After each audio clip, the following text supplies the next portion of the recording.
Так. Ал сәлеметсіздер ме балалар? Сәлеметсіз. Қазақ тілі мен әдебиет сабағына қош келдіңдер. Сабағымызды бастайық. Қазір мен мына демонстрациямды көрсетейін.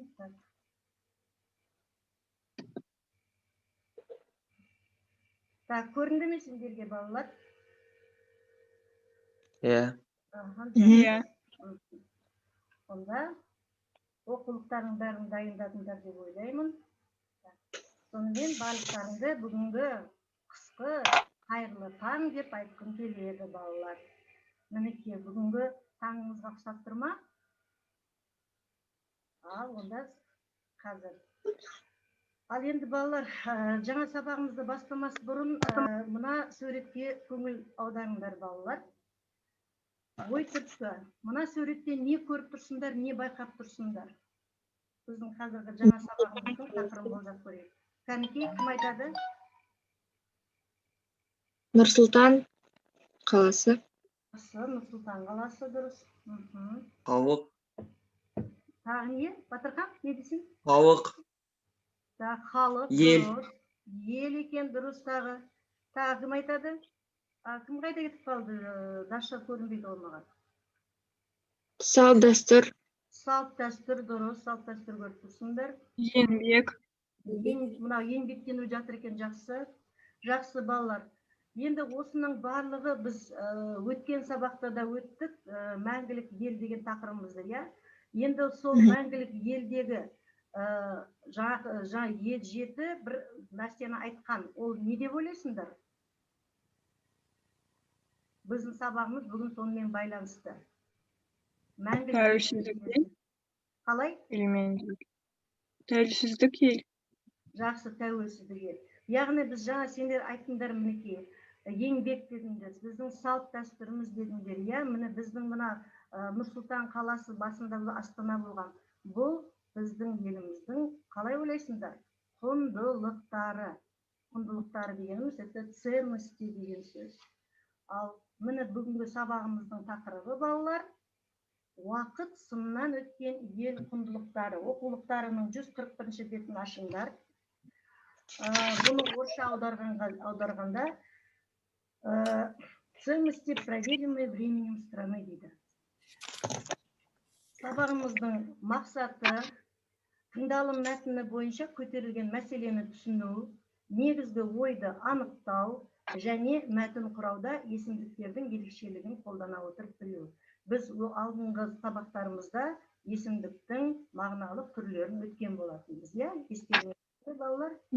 Сол бойынша бүгін осы мақсатымызға жету үшін бүгінгі берілген тапсырмаларды орындаймыз. Яғни бізде бүгін тыңдалым және жазылым тапсырмалары. Бүгінгі сабақты балалар бізде бағалау мына түрінде болады. Мынаған қараңыздар. Сабақта өзіңді бағала деген әдіс бойынша, яғни SMS арқылы немесе мына төмендегі чатқа жазып отырасыңдар. Яғни мінекей А. Сабақ қалай сендерге өтті? Қызықты, қызықты емес, мән бермедім. Б. Сабақ барысында жұмыстандым, демалдым, басқаларға көмектестім. Яғни помогал другим, работал деген сөз мінекей отдыхал. С. Қорытындысында сендер айтасыңдар. С. Бірінші түсіндім, екінші болмаса бұрынғыдан нәрсені үйрендім, немесе түсінбедім деген осы үш варианттың біреуін көрсетесіңдер. Түсінікті ғой? Тест сияқты болып тұр, байқадыңдар ма? Иә. Бір, мысалы Б2 деп, С2 деген сияқты. Жақсы, онда кеттік балалар. Енді қазір біз мұна стоп-кадр әдісі бойынша мұна бейне материалды ұсынамын, осыны қараңдар балалар.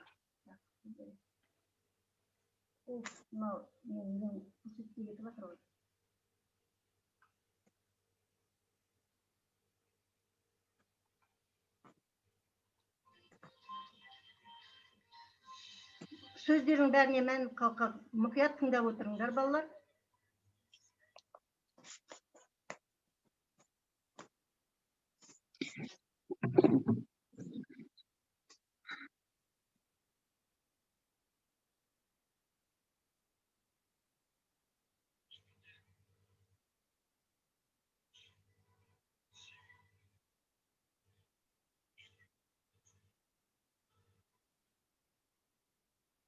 Естіліп жатыр ма?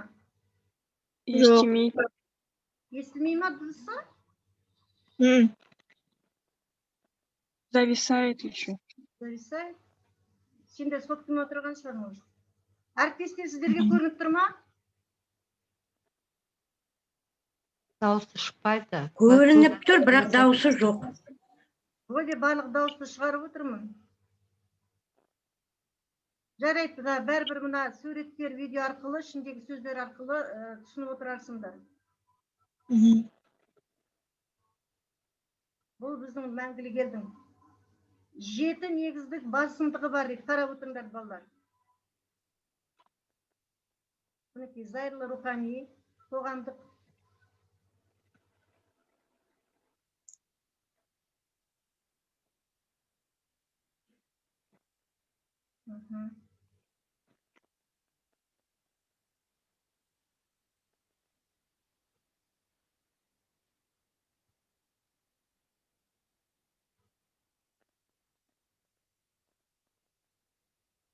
Мынау біздің ұлттық бірлігіміз туралы балалар. Естеріңе сақтап отырыңдар. Міне. Еліміздің бірлігі.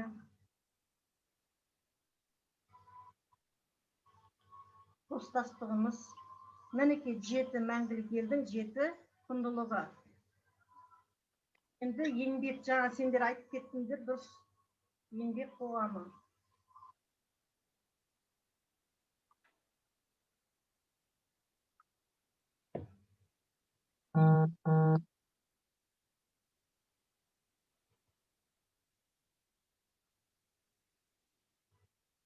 Жазып түртіп отыруларыңа болады балаларынан қазір. Өйткені кейін сұрақ болады, сол сұрақ бойынша жауап бересіңдер. Яғни мәңгілік ел.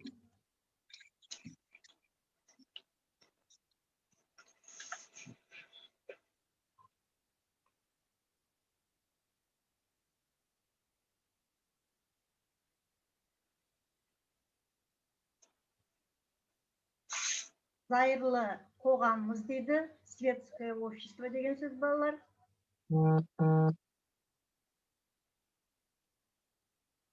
Шектеусіз мүмкіндік мәңгілік ел дейді.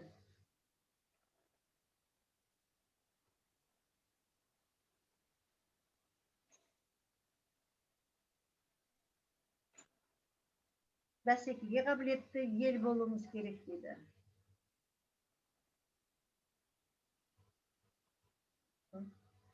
Мінекей балалар. Жақсы. Ал енді көрдіңдер. Арасында жазып отырдыңдар ма? Соныменен жаңа қалай ойлайсыңдар? Құндылық сөзінің мағынасын. Құндылық деген ценность. Қалай түсінесіңдер балалар? Бұл не өзі? Как вы понимаете? Қалай түсінесіңдер? Құндылық дегенде ценность. Ценность нашей страны. Қалай? Ценность нашей страны. Ценность нашей страны. Қазақша айтып жіберші. Біздің еліміздің несі? Жазып тұр ғой. Ценность деген сөзіміз не? Құндылығымыз, яғни. Ал құн деген сөздің бағына синонимін кім айтады балалар? Қазақ тілінде. Батырхан. Ценность, ценный. Цена дегенде қазақша айтшы, цена деген қазақша. Баға. Баға, бағалау яғни, я? Міне. А баға дегеніміз ол маңызды нәрсе. Мінекей.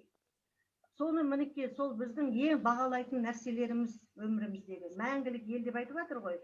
Вечная страна дейді. Соның ішіндегі ең біздің өмірімізге, тарихымыздағы бағалайтын құнды нәрселеріміз самый ценный дейді. Яғни, енді жақсы айтқандарың үшін сендерге жақсы деймін. Яғни, құндылық деген бұл қандай да бір нәрсенің мәнділігі, маңыздылығы, пайдалығы должен быть полезный же, я, значимый должен быть. Сол туралы соны айтады.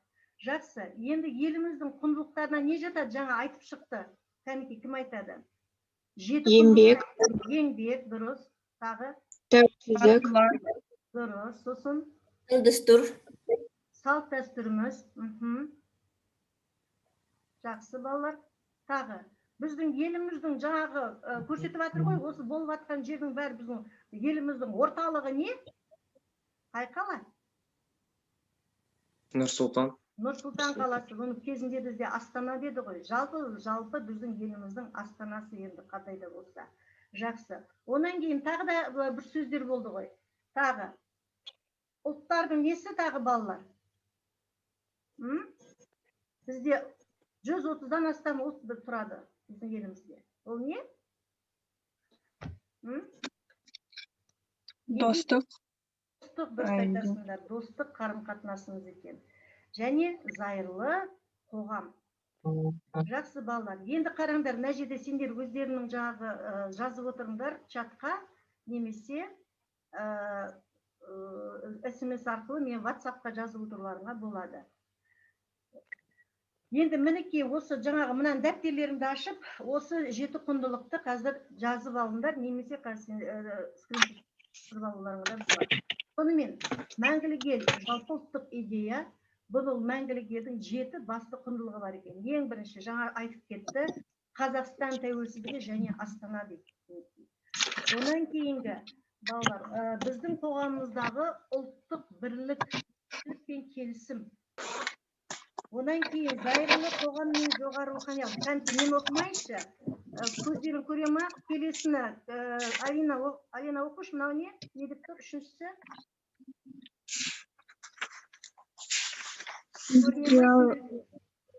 Индустрияландыру, оқы. Индустрияландыру мен инновациялар Негіздері.